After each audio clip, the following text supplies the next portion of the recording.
இன்றைக்கி பண்ண போகிறது கஸ்டர்ட் புட்டிங். ட்ரை பண்ணலாமா? காலையிலேயே சொல்லிட்டாங்க, அம்மா ட்ரை பண்ணலாங்கன்னு மட்டும் சொல்லிடாதீங்க, கண்டிப்பாக செஞ்சே வச்சுருங்க அப்படின்னு சொல்லி காலையில் போகும்போதே, அதாவது ஸ்கூலுக்கு போகும்போதே ஆர்டர் போட்டு போயிட்டாங்க.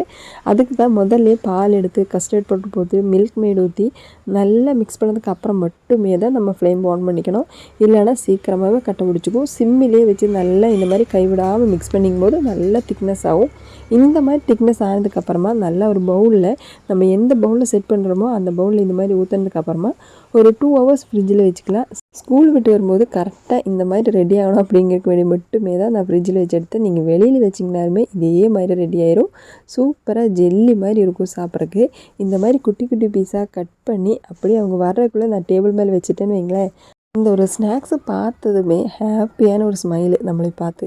கண்டிப்பாக அந்த ஸ்மைலை யாருமே மிஸ் பண்ணிடாதீங்க.